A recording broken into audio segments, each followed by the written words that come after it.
an original. From Story Studio Network.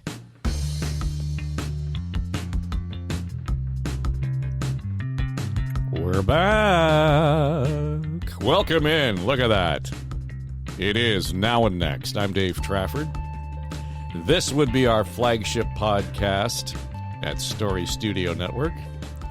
And for all of the inquiry and wondering, we're back. Welcome in. It is Now and Next, and our last show published back in December, just before Christmas.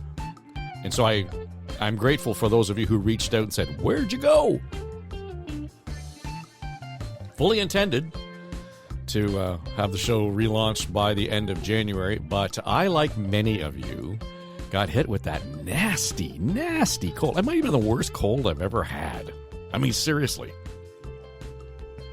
I got through the pandemic unscathed for the most part. COVID caught up to me last June, and it was like a 1 or 2 day event. That was it. Man, this cold, lasted like 3 weeks.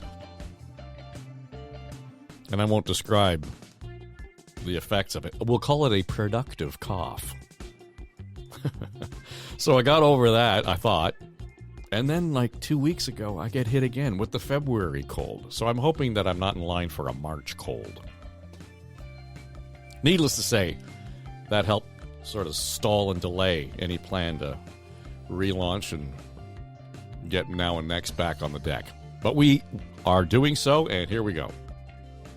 I should also say that we've been busy producing other shows, new clients, new projects. One that I'm really liking is our show called Canadian Forestry Can Save the World. I just saw today a story from the CBC, although I've heard it out there for a while now. We got our zombie fires. These are fires, forest fires, wildfires out in Western Canada that started burning last summer, and they're still burning. Yeah. Some of them underground, and so you can just see the smoke coming up from below the snow. The wildfire season is upon us. So I would encourage you to check that out. Canadian Forestry Can Save the World. And the first couple episodes we do, we talk about the fires and how they are playing out, the effect that they're going to have on us, the effect that they're having on us. And what are we going to do about it? I mean, the scariest number I saw out there, wildfires kicked out 3 times the carbon that we coughed up by burning fossil fuels last year alone. Forest fires are a major contributor to greenhouse gas emissions. And what are we doing about it? Well, funny you should ask. Check out the podcast. Canadian Forestry Can Save the World. All right, this week on Now and Next. Well, it's interesting to see. City Hall in Toronto decidedly dinged the local homeowners around here with the 9.5 record-setting tax hike. That happened last week. Well, all because I did not want to see any cuts to elsewhere. Yeah, that was the mayor saying, if we're going to do this, we're going to do it right. And 9.5% means that we're not going to cut anything else. Today, they're back to the business of complaining about things like parking fees and dangerous dogs. And as dull as that might sound, that's exactly the business that they should be in. Not in the business of highway maintenance for the DVP and the gardener. So good on Olivia Chow. The province has taken over responsibility for that. All good. And we shouldn't ever have been in the business of paying for shelters for refugees. The feds should be doing that. And I guess good on Olivia Chow because she managed to get the feds to come to the table. And she says not only have they paid up in full, they put down a down payment, in her words, on the next a bill that's going to come because there are more refugees coming in, right? We are still housing the refugees here in Toronto. So, needless to say, in her first 6 months on the job, between, really, the 1st of July, 1st of January. Some tough slugging behind closed doors, got things done that for the most part, a lot of people didn't think she'd get done. So the budget process, yeah, I would think was a tough time for her and her staff. But the toughest test is yet to come because she's going to have to follow up on her back on track budget and make sure that everybody delivers now. It's going to be on her shoulders to make sure the police deliver and the transit delivers and the housing promises are all delivered. And that has to happen within the next 6 months because guess what? About 6 months from now, we're back into budget conversation. And the last thing people are going to want to hear is, well, you know, to make ends meet, we got to hit you with another 9.5. And the police, by the way, need another $40 million a year. That's just not going to fly. Back on track, she says, her budget puts us, and that's the political theme, it seems, this week, because, well, in Chow's case, it makes sense, right? The city needed to get back on track after the pandemic. But it has become a means of memes at Queen's Park. Ford Nation introducing the Get It Done bill aimed at getting the province back on track. And, of course, yeah, if it sounds familiar, it's because that was the theme of the 2022 campaign that landed Doug Ford back with a bigger majority, at Queen's Park. And so it begs this quick and obvious question. If you're at this point in 2024 saying we got to get it done, what the hell have you been doing for the last 2 years? No, seriously, what a waste of time around governing. And a lot of that was spent on Greenbelt. We wasted so much time on that. And here we are, we're 2 years out from an election. And so a year from now, you're into election mode, right? That'll be it. So we're going to drive and dive into that conversation tomorrow because On the Ledge gets back in business. And because the legislature is sitting, we'll have the gang around the table. And we'll all be in your podcast apps on Fridays. That's On the Ledge, your Ontario politics podcast. You know, with everything else going on, you look at all levels of government, who'd want to serve? Who would want to put their name on a ballot these days? The latest question is sparked because I saw a story, the CBC this week, detailing plans to issue senators in Ottawa panic buttons all over safety and security concerns. Yeah, it says the senators lately apparently, quote, have been targeted by online harassment campaigns and threatening phone calls in recent weeks. It's worth noting these panic buttons have already been offered to MPs in Ottawa. That happened in 2022, of course, in the wake of the Freedom Convoy occupation in Ottawa. Again, I ask, who the hell would want to run for public office, given the nature of the bullshit that you have to put up with? Last week we learned the FBI informant who was at the center of the Biden bribery investigation, now accused of lying all about it, made it all up. That's according to the FBI. Well, this week, the feds stateside are saying that Alexander Smirnov has ties with Russian intelligence affiliated officials. The prosecutors are saying Smirnov admitted in an interview following his arrest, quote, officials associated with Russian intelligence were involved in passing a story, unquote, about Hunter Biden. Now, the FBI had gone in front of a judge this week and said he should stay in jail until the trial. Well, judge didn't bite.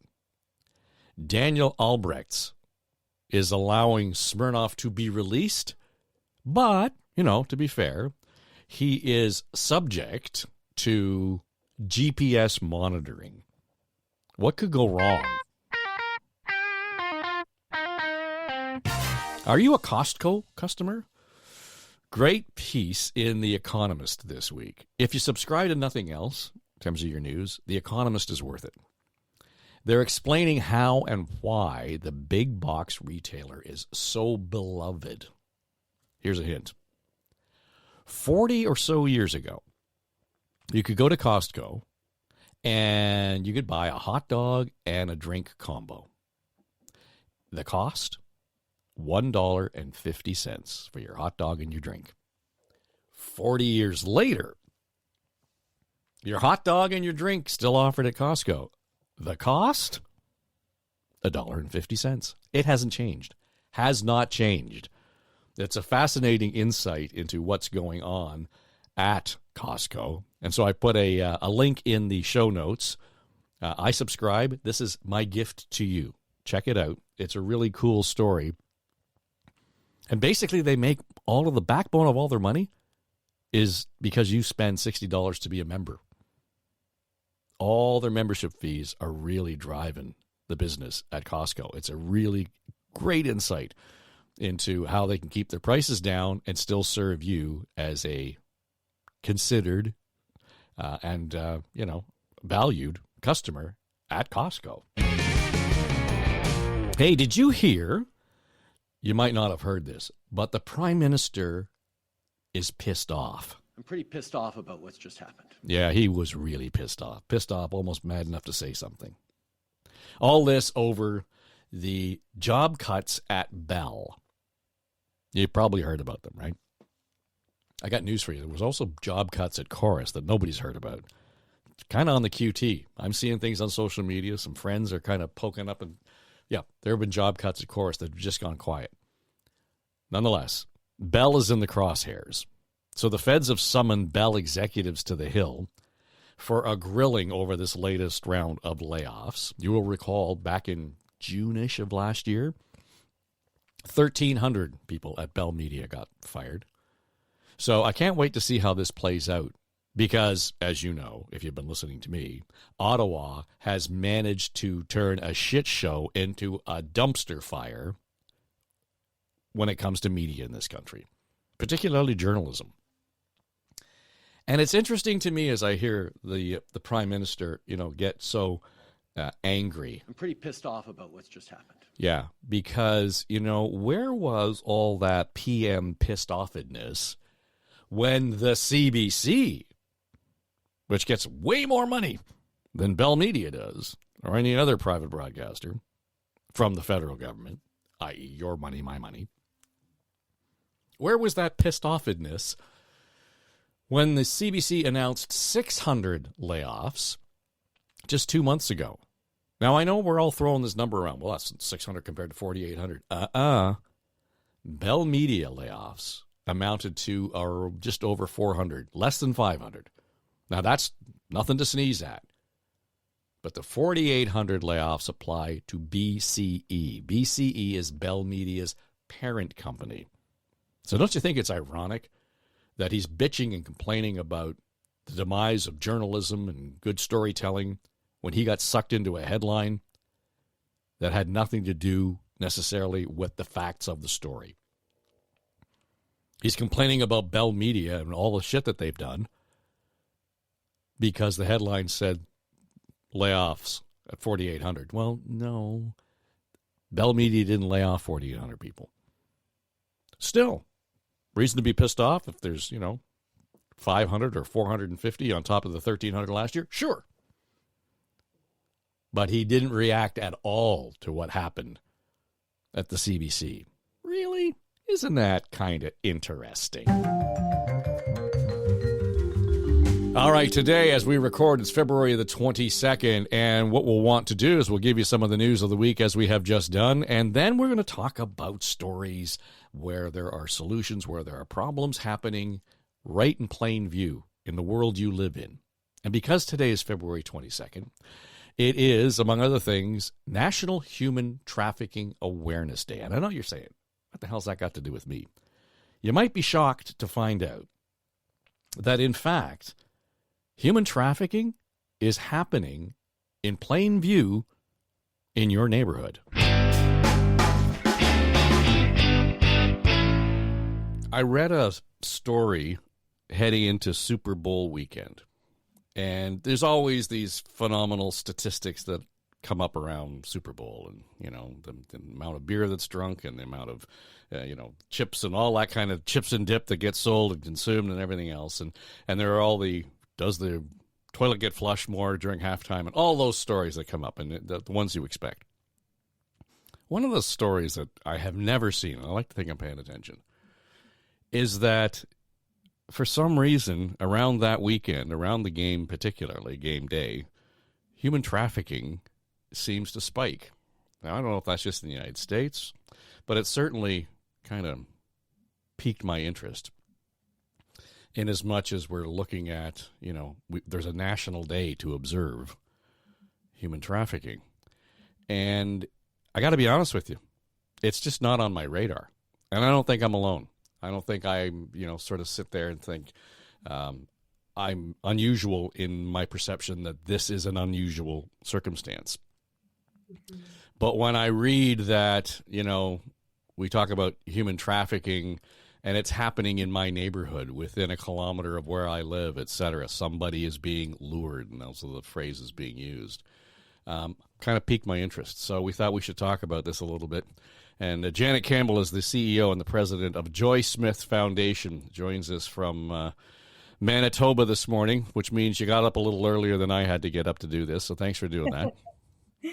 It's a pleasure to be here. Thanks for the invitation. Is my perception unusual? I'm sure you've been doing this for a while now. Your mom founded the foundation, 10, 12 years ago now. I'm guessing that my sense of human trafficking is not that unusual. No, you're exactly right. There are people that we meet with every day that don't think human trafficking is something that applies to them, or that really happens here in Canada or could happen in their community. And what we know from the work that we've done for a long time now, our work started before we started at the foundation, actually. But our work in this area tells us that this is something that is more prevalent in Canada than people realize. And you touch on the fact that there are statistics about within a kilometer, someone's being lured. And that's something from our experience we have found. And what I know is that there's other agencies, law enforcement agencies that are indicating that 1 in 2 girls are being lured and groomed over the internet. And so this is something that is actually a very prevalent issue. It's a bit of a growing crisis, quite frankly, here in Canada. And it happens in every community. When you touch on the Super Bowl, absolutely, we know that events like the Super Bowl or the Grand Prix and different large gatherings like this, there will certainly be human trafficking very prevalent. But it's also something that is happening every day in communities right across our country, and it's happening right in plain sight. And predators today have unprecedented reach to access victims because they connect with them in online and in social media applications. And there's a lot to unpack there. So let's just back it up a little bit. I want to understand how you came to the understanding that within a kilometer of my home, a kilometer of your home, that someone's being lured right now as we speak. How do you actually collect that data? Because it sounds like a rather difficult piece to actually get firm numbers on. Yeah, so we actually have been involved in combating human trafficking for well over 25 years.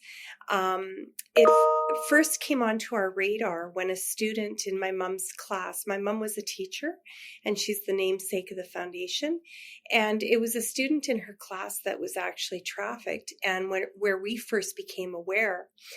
And to short form the story, my mom did go on to Parliament as a member of Parliament and made Canadian history, passing 2 private members' bills to amend the Criminal Code of Canada so that there would be laws if somebody bought and sold a child in Canada, that there would be laws in the Criminal Code that the police could use to press charges.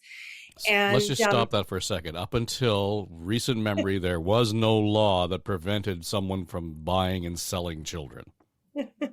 well, the law bill C-268 imposes minimum sentences for somebody that buys and sells somebody under the age of 18 years of age. So that's Section 279 of the Criminal Code, deals with human trafficking matters, and Bill C-268 amended the Criminal Code to include that provision. And it is kind of hard to believe that No if kidding. somebody bought and sold a child here Right. in Canada, that they wouldn't go to jail for a long time. But that particular bill really was a game changer, I think, in terms of when you see the headlines on a daily basis where individuals were charged of human trafficking somebody under the age of 18. That's as a result of those bills that were passed. So, in fact, in our work over that time, we've actually walked alongside close to 8,000 survivors and their families that have been affected by human trafficking. And what we know is that many of the statistics that exist around the prevalence of human trafficking don't actually tell the real story of what's happening on the ground. And, that's because of the different ways in which the statistics get measured.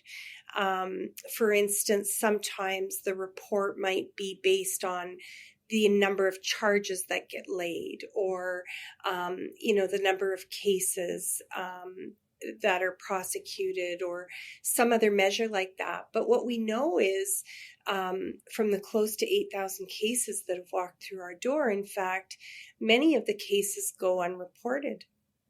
And they go unreported for a number of reasons. And so it is something that is very prevalent.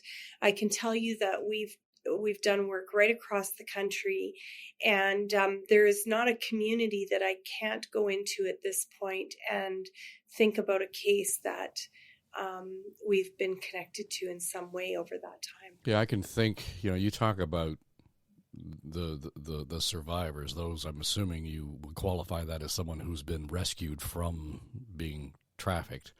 Yes.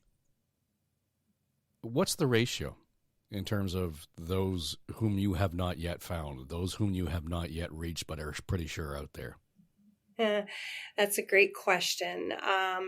It's something that keeps us going every day, because when we do meet with survivors, we're so incredibly inspired by their courage and their resilience.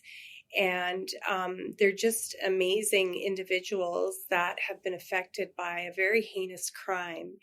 And each time we meet a new survivor, it's actually what really drives and inspires our work to connect with others that may need help. But also, this is something that's very preventable. This is something that, with knowledge, people can very much be empowered to take action to protect their own loved ones and family and their own community. And that's really, much of the work that we do centers around mobilizing communities to engage and protect their own loved ones. I saw some of the video that you're circulating, and it gets at vulnerability for sure. And a lot of that is an individual's own self-worth, sense of self-worth, and how diminished often that appears to be. Coming out of that experience, I realize there's a level of resilience that you champion and we cheer for, but I have a hard time thinking that their sense of self-value and worth is any more improved as a result of that. And so, they were damaged, and I use that phrase advisedly because I'm not trying to be clinical, but there was damage before this happened. They were vulnerable and taken advantage of to some degree in various forms. When they come through that, I got to think that they're far more damaged. They've been rescued, or they have rescued themselves, as the case may be. How do you help them?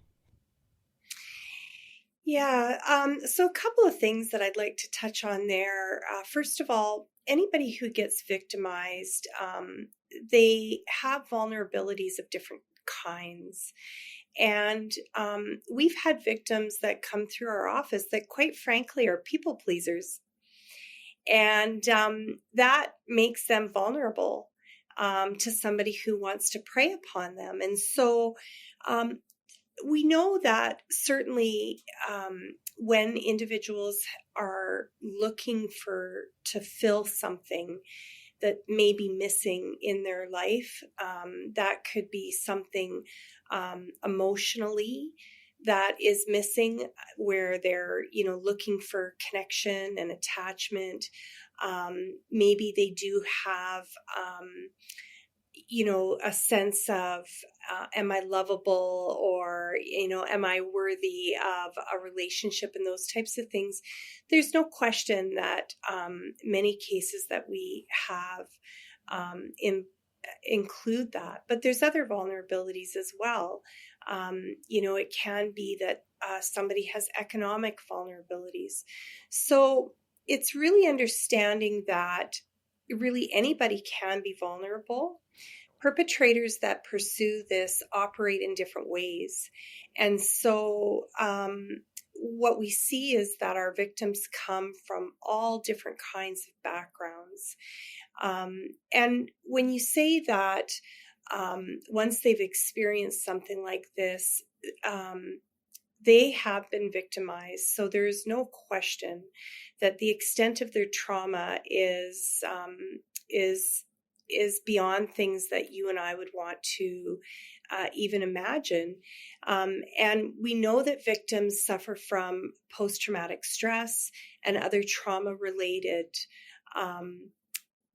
things. And we also know that victims can suffer from things like Stockholm syndrome, whereby they look to possibly go back to the individual that has harmed them.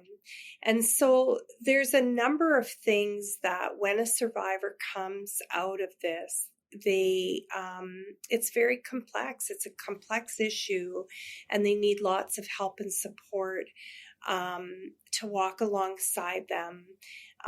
That can be from basic needs.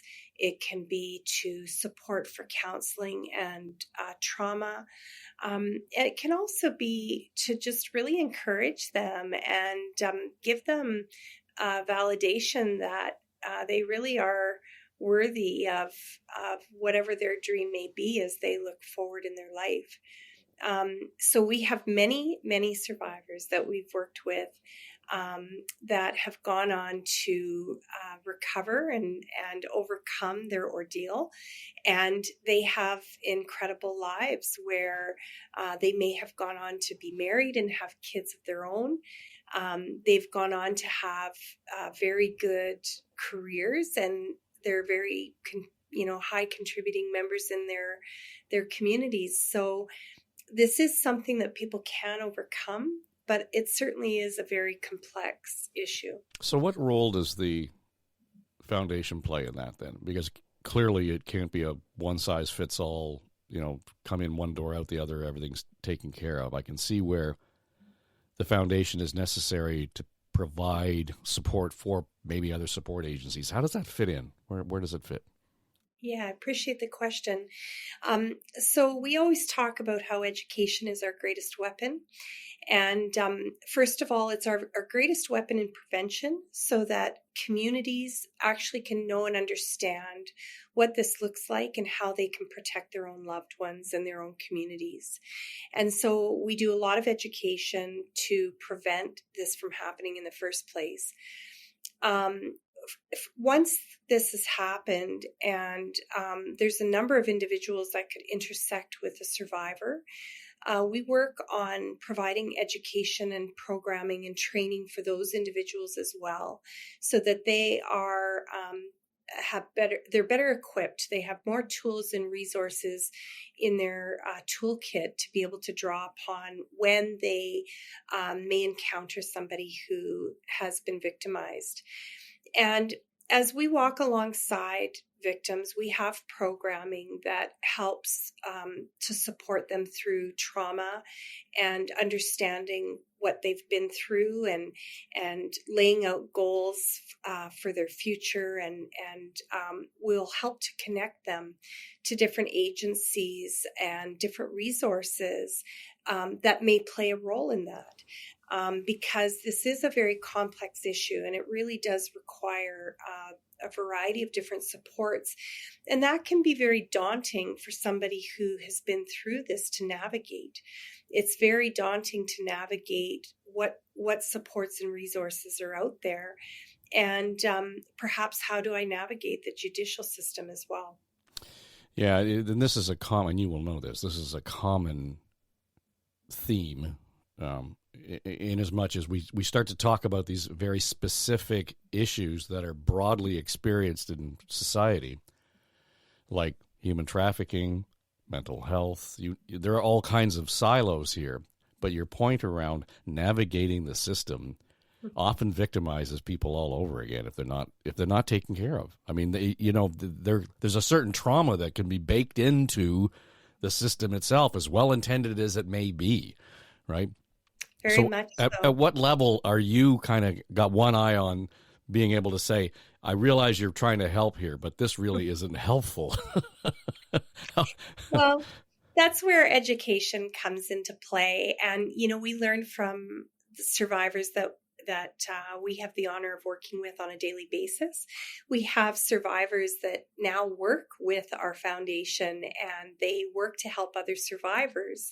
And so we continue to learn every day how to better provide support and care for them as they go through that healing journey.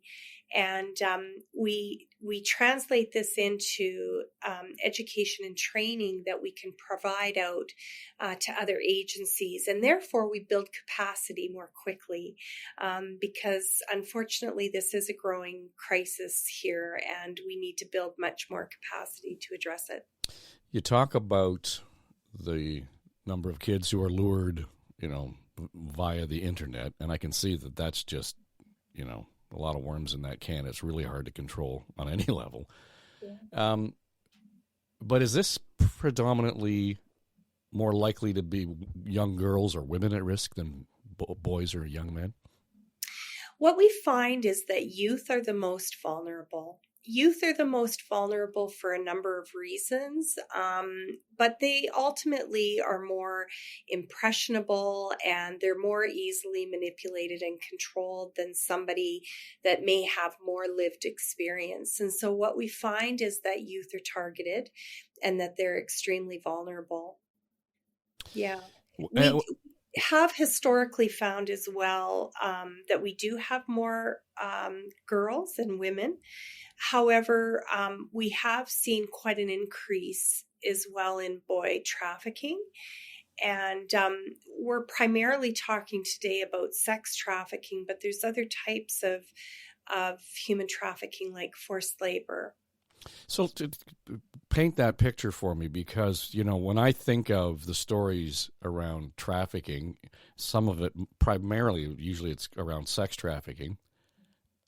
These are young women or young people who live elsewhere in the world and come here or brought here. I don't say they come here.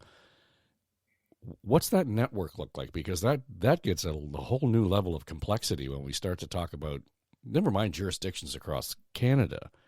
International jurisdictions make it all the more complicated. Yeah, I'm glad you asked that question, because in fact, what we know is that well over 90% of the people that are trafficked here in Canada are actually Canadian citizens. And so the largest percentage of individuals that are impacted by this issue are our own kids right here in Canada. Definitely there are those individuals that do come to our country. And of course, because we neighbor the US, that is, our closest border in terms of that kind of activity. But they do come from other countries as well. And sometimes they come to Canada on the promise of other things like work or some other kind of ruse. But in Canada, it's something that can really be something that's so common that people really have to learn and understand how it happens, because the majority of the cases that we see here in Canada are a romantic or a friendship type of relationship. And so the child will meet a new friend, the child will meet a new romantic interest, and they will engage in just building trust and building rapport. And then the child can be put in situations that are compromising, and it kind of snowballs from there to a point where they are controlled and trafficked. And, sometimes people have this idea that to be trafficked, you have to be snatched and grabbed off the street. That's not the case. Sometimes people think that to be trafficked, you have to be moved. You're taken away, and your family doesn't know where you are. And that does happen, but that's not always the case either. Both of these things are scenarios that happen, but we've actually had a number of cases where children are being trafficked and they continue to live at home. They continue to live at home under their own parents' roofs, and their parents actually don't even know what's happening to that child.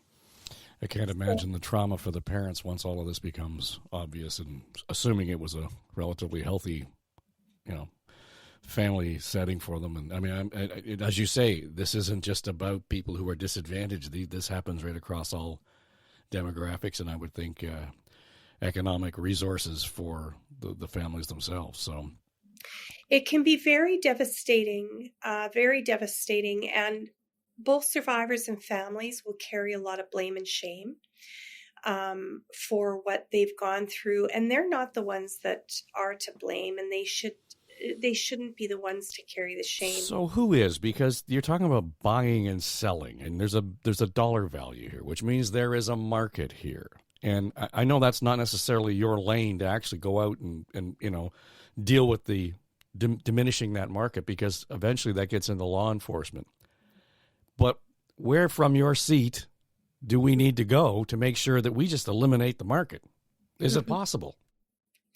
Yeah, again, I feel like if people learn and understand more about this issue, but sadly, there is demand for the services, or the services wouldn't be provided. So that is certainly something that happens. We know that predators make in excess of $280,000 per victim per year. So it's a very, very lucrative crime. And it's a very complex issue. And where do you intersect then with law enforcement? I'm assuming that they would be interested in your intelligence once you start dealing with some of these survivors and those who've been rescued, so to speak. There must be some kind of dialogue that goes along there. Yeah, definitely. We work very closely with law enforcement agencies right across the country. We have provided training into those organizations because of the knowledge that we do gain through survivor experiences, and what that may look like for them as they intersect themselves during their victimization with law enforcement. So it becomes part of our training. We support law enforcement agencies when they have cases. We have amazing partnerships with organizations like the Air Canada. They're tremendous partners that support us to transport survivors that may be in need of getting away from a certain area and brought back to safety. And Air Canada has been an amazing partner with us, and so we collaborate with law enforcement in those cases as well. But it really does take a community. It takes a lot of active participation. It takes people in the community caring about the issue so that they can learn and build on their knowledge and just really mobilize to make their community one that doesn't welcome human trafficking. Janet Campbell is the president and CEO of the Joy Smith Foundation, and there's all kinds of good resource on their website, things you should look for. Maybe you should be talking to your kids about, maybe you should be talking to your parents about, depending on how that conversation needs to go. So I direct you to joysmithfoundation.com. Janet, thanks for being here, and good luck with your work. Thank you so much.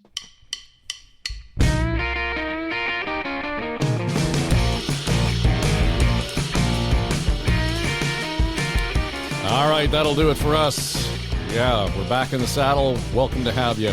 Good to be here. Thanks for your patience and hanging in. If you want to find me, you can pick me up on the social medias at Dave Trafford, Instagram, X, Facebook, LinkedIn, Threads. Got a thought, got an idea for a show, a topic, something we should be talking about? Let me know. If you like the show, share it and give us a comment. If you didn't like what we did, leave us 2 comments. I really don't want to know why. What's bugging you about what we had to say? Indeed. All right. Well, that'll do it for us. That is Now and Next, our flagship podcast for Story Studio Network. I'm Dave Trafford. Don't forget, Fridays, you can also listen to On the Ledge, your Ontario politics podcast. So long.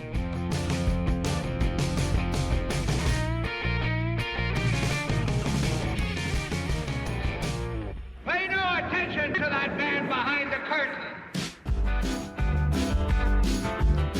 Now and Next is Story Studio Network's flagship podcast, produced by our chief executive producer, Dave Trafford, and supported by our entire SSN team, including our senior producers, Becky Coles and Jen Hudson, our technical producer and audio editor, Mike Trutler. Jamie Nickerson is our production manager, and our sonic logo designer is Greg McDonald. Also, I'm Erin Trafford, Queen of the Universe. And that's all I have to say about that. Okay, everybody, that's a wrap. This is SSN. Story Studio Network.